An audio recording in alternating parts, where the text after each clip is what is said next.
Bismillahirrahmanirrahim. Assalamualaikum warahmatullahi wabarakatuh.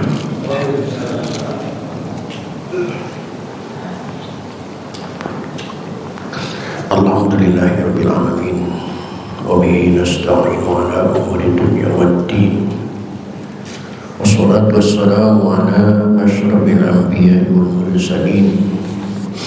Sayyidina wa habibina wa syafi'ina wa maulana Muhammadin wa ala alihi wa ashabihi ajma'in. La hawla wa la quwwata illa billahil aliyyil azim. Amma ba'da. Qad qala ta'ala bi ayatihil karim. A'udzu billahi minasyaitonir rajim. Bismillahirrahmanirrahim.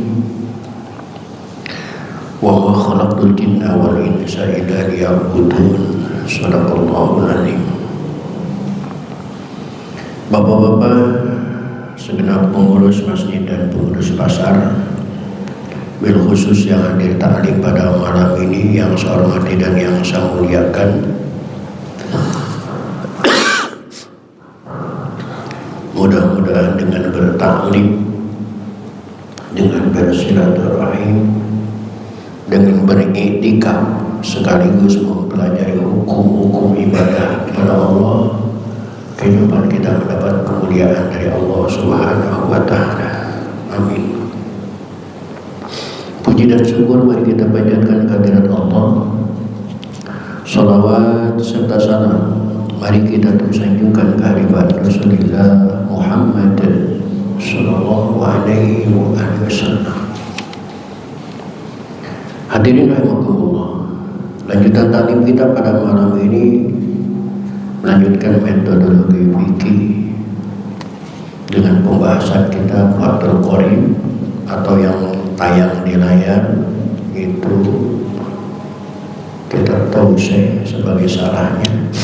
Yang malam ini di kitab yang Bapak pegang di halaman 148 baris keempat dari atas. Di halaman 148 baris keempat dari atas ada kalimat wa yajuzu ayyat tamal hurru bil abdi wal balighu bil murahiqa.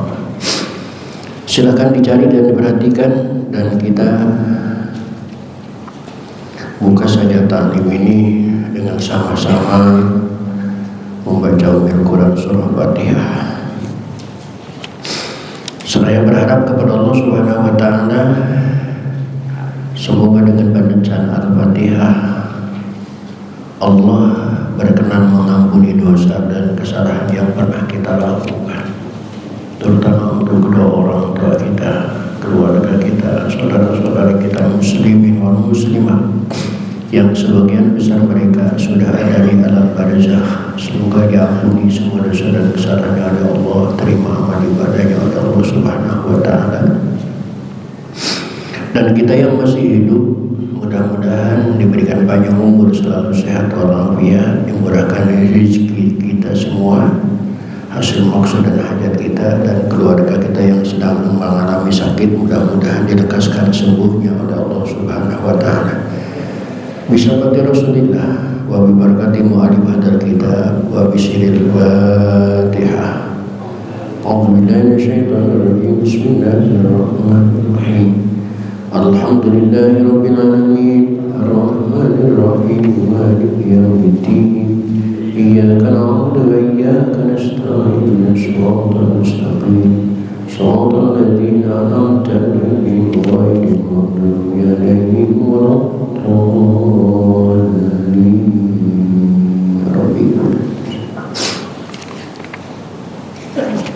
Silakan diperhatikan di halaman 148.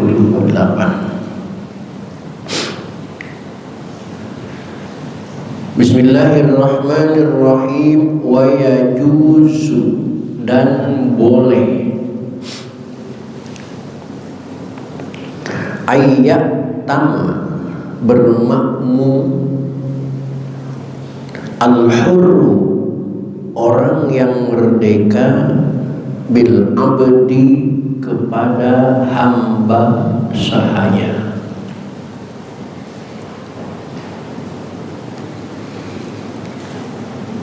berjamaah di masjid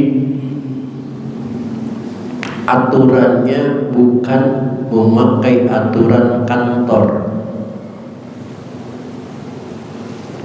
bukan atas dasar titel, bukan atas dasar kekayaan, bukan pula atas dasar ketuaan, tetapi atas dasar ilmu pengetahuan. Walaupun dia seorang hamba sahaya, walaupun dia masih muda, walaupun dia miskin papa, kalau memang ilmu ibadahnya mumpuni, itu lebih berhak menjadi imam daripada orang kaya S3 dan pejabat tinggi. Karena ini aturan masjid, aturan ibadah, bukan aturan dunia. Bahkan di sini dikatakan sah, boleh bermakmumnya orang yang merdeka seperti warga Indonesia bil abdi kepada hamba sahaya, budak belian, budak manusia yang tidak memiliki kebebasan. Bahkan kalau Bapak lihat di layar, coba pandang di layar, li'anna Aisyah, karena sesungguhnya Siti Aisyah, saya takut lupa, Siti Aisyah itu siapa Bapak?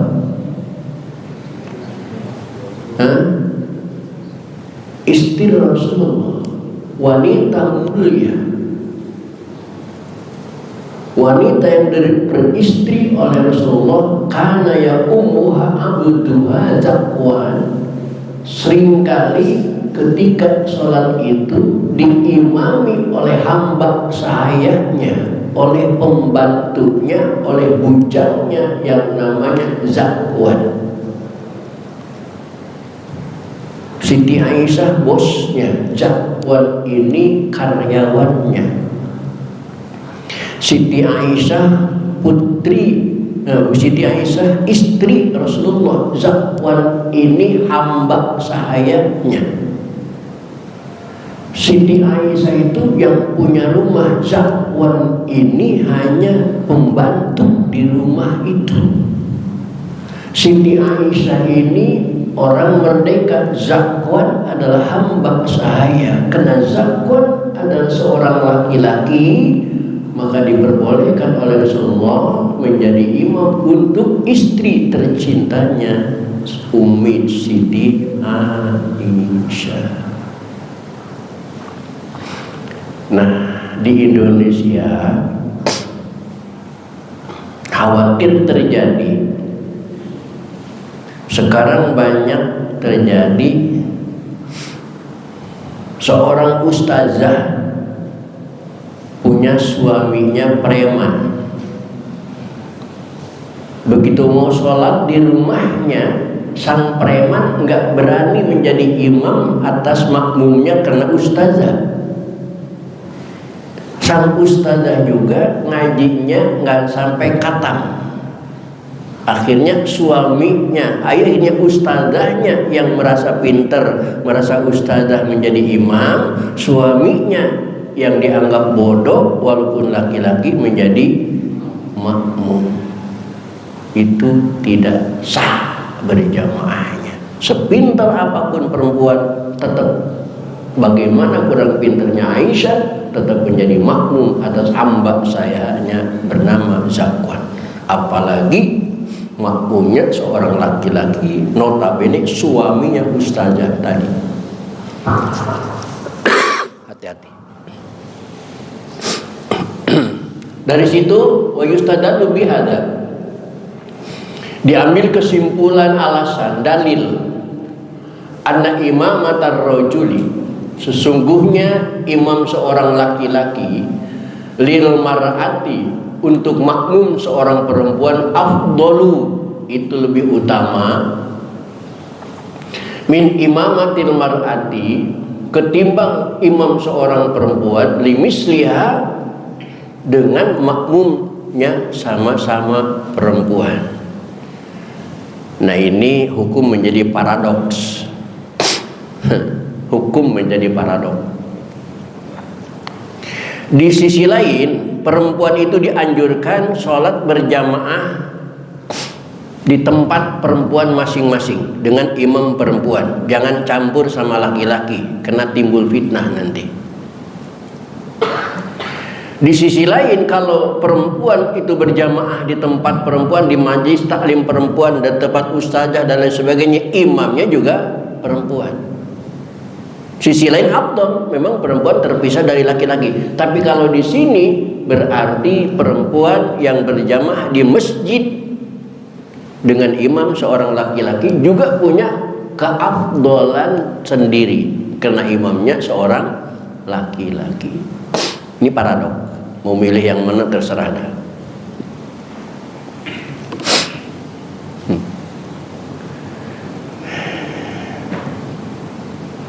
Lanjut. Wal baligu lil murahiqi, dan orang yang balik kepada orang yang hampir balik, ay sobiyil mumayyiz. Sah makmumnya seorang yang tua kepada imam yang anak muda, sah. Nah, ini merubah pola pikir kita selama ini yang selalu dikatakan kalau ada berjamaah di sebuah masjid lalu ustadznya tidak ada, biasanya kan yang didorong-dorong menjadi imam itu alasannya bapak sudah tua, ya. Bapak aja, bapak udah sepuh. Padahal bukan sepuhnya, ilmunya. Di sini dikatakan sah bermakmum seorang sepuh bil murahiqi kepada anak kecil yang sudah mumayyiz. Sah. Tidak mesti yang tua. Perbandingan yang tua ini begini, Bapak.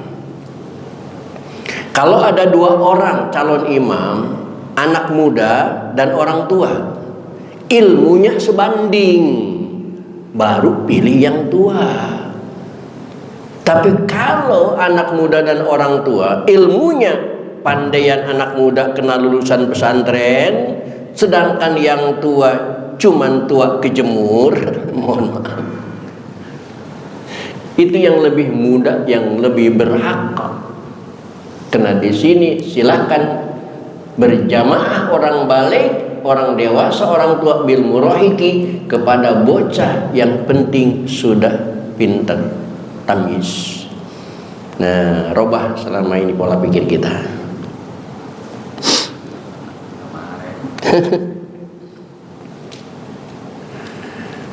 Nah, seringkali kan dikatakan sama Kang Udin tuh, begitu anak muda maju ke depan, dia teriakin di belakang, lu bocah kemarin tahu apa lu? Justru bocah sekarang ini yang update. Coba HP-nya bapaknya rusak, dibetulin sama siapa? Anak-anaknya. Jangan nganggap kecil anak sekarang.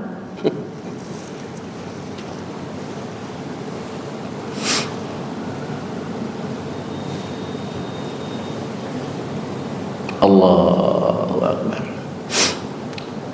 Bapak lihat di layar deh, insyaallah indah banget. Li'anna Umar bin Salmah, bukan Umar bin Khattab, ya. Li'anna Umar bin Salmah, sesungguhnya Sayyidina Umar bin Salmah, salah satu sahabat Rasulullah, bis kasril lami bin Salimah, karena ya ummu qaumahu, seringkali Umar itu menjadi imam untuk kaumnya ala ahdi Rasulullah. Di zaman itu zaman ada Rasulullah, di zaman ada Rasulullah. Wahwa, dan Umar itu ketika itu ibnu Sittin Ausab, itu wahwa ibnu Sittin Ausabin, anak yang baru umur 6 atau 7 tahun. 7 tahun Umar dipersilakan oleh Rasulullah menjadi imam untuk kaumnya yang notabene sudah pada tuir. Umar Ini, hei anak muda, maju. Kayaknya nggak ada anak muda sini, udah peot semua. Yang penting saya katakan tadi, modal menjadi imam itu ilmunya, bukan soal tuanya. Lebih-lebih di kalangan ustadz itu mungkin karena ilmunya dianggap sama-sama pandai, sama-sama ustadz. Yang dicari yang punya istri lebih dari satu. Kenapa udah nggak ada pilihan lagi?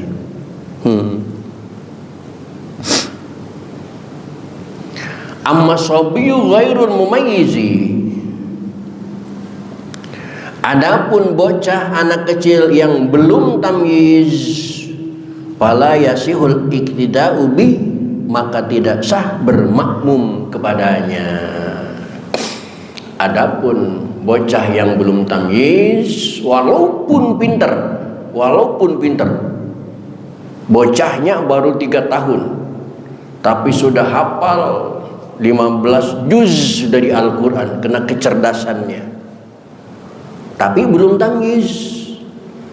Makan masih disuapin, minum masih diminumin, bahkan BAB pun masih dicebokin. Itu jangan dijadikan imam, karena belum layak. Bahkan palayasul iktida'u bi, tidak sah bermakmum kepada bocah tadi, li ada bisihati minum. Ini kitab murah banget ya. Bahkan di sini nih Kang, kadang-kadang kita di jalan ada bermasalah. Ini patokan. Wa yajuzu, boleh ma'al karohati serta makruh ayat wal adlu. Ustad kiai bermakmum bil fasiki kepada orang fasik, sah walaupun ada ma'al karohah.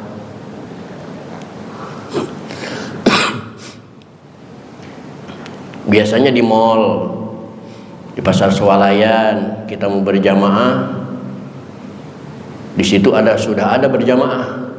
Kita lihat, imamnya keren, pakainya lepis, lengannya bertato, rambutnya gondrong. Bingung kita, mau bikin jamaah lagi, dilarang oleh Rasulullah, dilarang mengadakan jamaah 2 dalam satu masjid. Nggak makmum sama dia, sudah ketahuan tatoan gitu. Celananya juga lepis, kaosnya juga lekton. Gimana putusannya, makmum apa enggak? Makmum saja, cuman ma'al karohah. Kalau nggak mau makruh, keluar masjid dulu deh, ngopi dulu deh. Selesai dia sholat, baru masuk lagi, kita bikin jamaah. Kena walaupun ya juzu, tapi ada karohah, bau jengkol.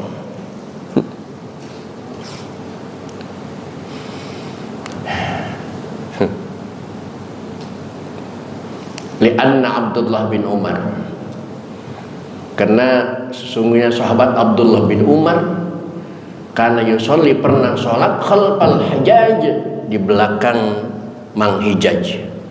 Di zaman Rasulullah ada sahabat yang dikenal kefasikannya yaitu Hajjaj, tapi Abdullah pernah bermakmum di belakang Hajjaj. Ya juzu, tapi ma'al karohah.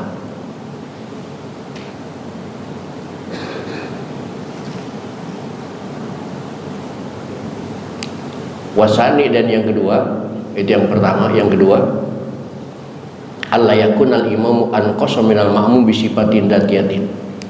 Tidak boleh imam itu memiliki kekurangan dari makmum dengan sifat zatnya. Sebenarnya etiknya imam itu memiliki karakter yang lebih daripada makmum.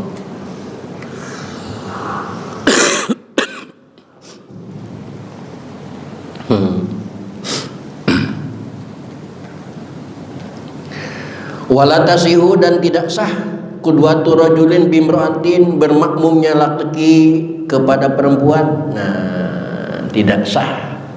Sholatnya laki-laki bermakmum kepada seorang imam perempuan tidak sah. Walabil khunsa, dan tidak sah berjamaahnya seorang laki-laki diimami oleh seorang banci waria muskil. Wala khunsa muskil, dan tidak sah bermakmum seorang khunsa muskil bimro'atin kepada seorang perempuan. Tidak sah berjamaahnya seorang banci yang diimami oleh seorang perempuan. Kenapa? Karena fisiknya perempuan lebih lemah daripada banci. Banci itu lebih gahar daripada perempuan. Bapak lihat ketika banci digerebek oleh Satpol PP, itu larinya banci, Satpol PP kalah. Karena banci itu laki-laki, gagah, larinya kenceng. Bahkan walabi muskilin, waria itu tidak boleh berjamaah. Imamnya waria, makmumnya waria itu tidak boleh. Maka ada pondok pesantren yang tahun kemarin tuh viral ada di Surabaya, pondok pesantren khusus waria, berjamaahnya dengan waria itu bertentangan dengan ini. Siapa imamnya? Kalau imamnya waria itu tidak boleh. Kenapa? Lihtimali ayakunal khunsal al imam ansa wal khunsal makmum zakaran. Karena waria itu, banci itu ada yang maskulin, ada yang feminim. Bahkan mereka di dunia banci itu berumah tangga. Ada yang bertindak sebagai suami, ada yang bertindak sebagai seorang istri. Maka ketika makmum bersama mereka banci dengan banci, khawatir malah yang menjadi imam itu banci yang feminim, sedangkan yang makmum khawatir banci yang maskulin. Makanya tidak boleh berjamaah.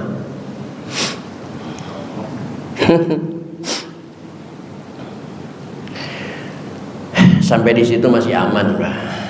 Ini selanjutnya nih, berat selanjutnya nih. Wala qari'in.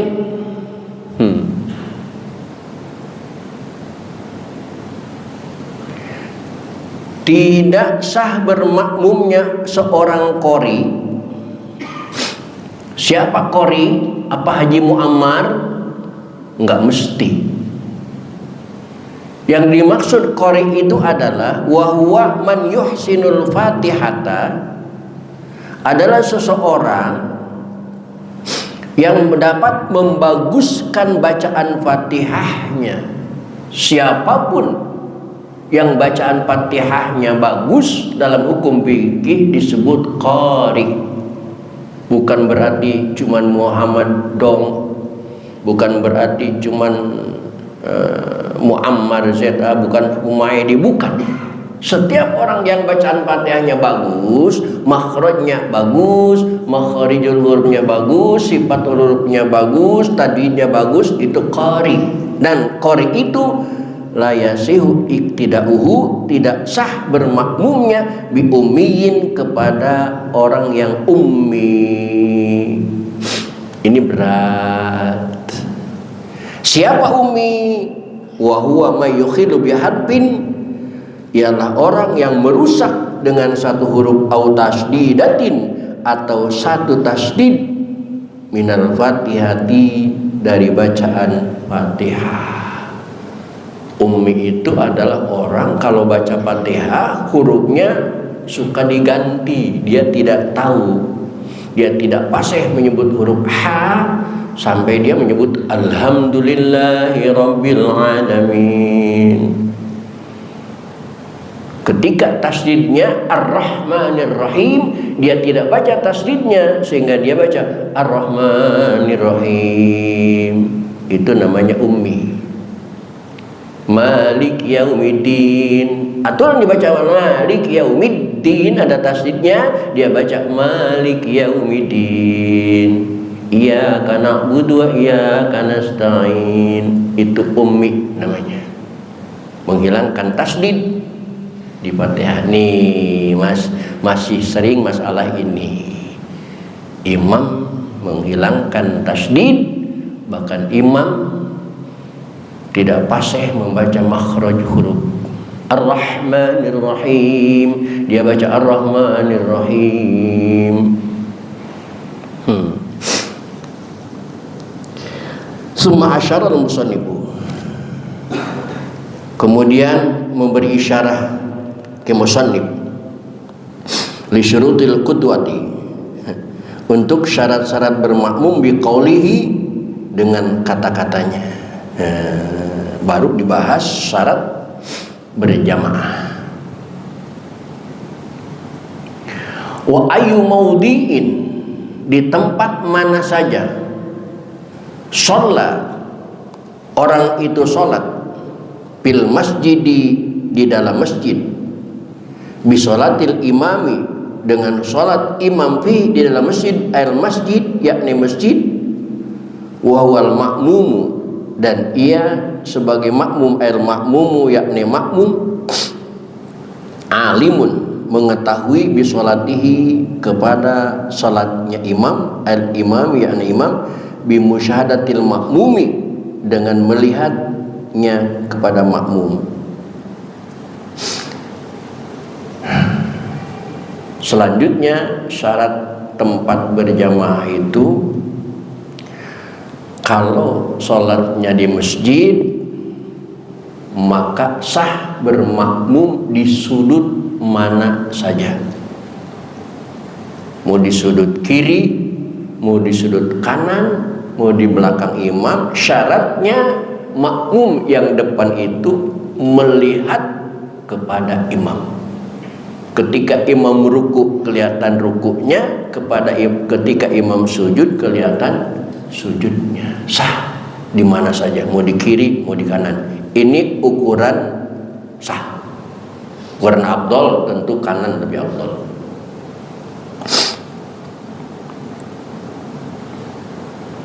Au bi musyahadatihi ba'du shaffin, atau sebab dengan melihatnya makmum itu kepada sebagian shaf.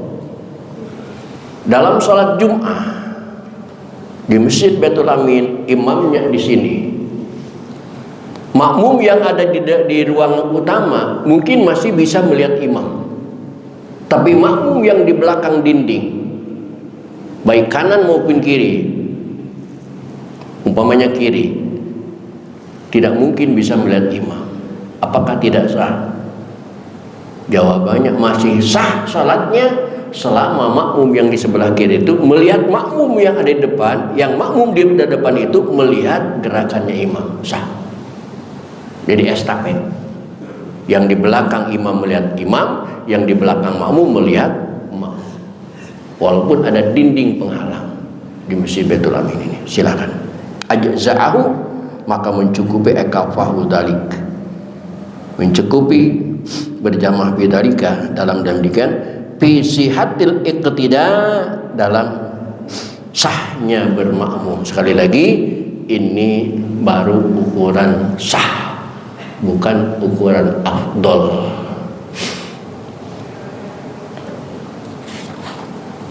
Dari pasal berikutnya fi qasir salat, saya jelaskan nanti. Yang afdol yang mana Ustaz? Kita sebagai makmum, yang afdol makmum yang persis di belakang imam. Ini imam, makmum yang afdol adalah yang persis posisinya di belakang imam. Itu nomor satunya. Nomor duanya kemana? Lari ke kanan. Kedua, ketiga, keempat, kelima, keenam, mentok ke dinding, ketujuhnya ke sini. 7, 8, 9, 10, 11, 12, 13, 14, 15, 16-nya di sini lagi. 17, 18, 19, 20, 21, 22, 23-nya ke sini lagi. 24, 25, 26, 27, 28, 29, 30, 31-nya di sini lagi. Itu aturan makmum berjamaah. Bukan berarti yang paling kanan yang afdal, bukan. Kenapa? Karena itu didesain oleh Rasulullah Shallallahu Alaihi Wasallam ketika Rasul sholat, kemudian Rasul ada bahaya dari luar, dari orang kafir, otomatis yang akan menolong Rasul adalah orang yang persis di belakang Rasulullah. Maka bapak-bapak yang pernah haji, bapak-bapak yang pernah umroh, mungkin masih ingat Masjid Madinah, mihrab Rasulullah depan, di belakangnya itu mihrab sahabat yang 4, tidak kemasukan orang lain. Begitu juga kita diberlakukan hal itu waktu tahun-tahun kemarin ada corona. Saya minta kepada jamaah, kalau berjamaah, yang di belakang imam itu adalah orang-orang masjid yang dekat kepada imam, jangan orang lain. Kalau ada orang lain yang tidak kenal, usir, silahkan makmum di tempat lain, jangan di posisi utama, jangan di barisan pertama. Malam yataqaddam alaihi, selama makmum itu kakinya tidak mendahului imam, tidak lebih kiblat, tidak lebih barat daripada imam. Maka ini sialnya di Masjid Baitul Amin ini, khotib ini tugasnya capek. Khotbahnya di sini, habis khotbah sementara muadzin qomat, imamnya lari ke sana. Kenapa? Kalau imam di sini, maka makmum yang di depan imam itu tidak sah semuanya. Maka imam korban lari kecil ke sono supaya keburu qomat. Itulah liku-liku Baitul Amin. Di masjid yang lain nggak ada begitu, nggak ada. Ada cuman Baitul Amin.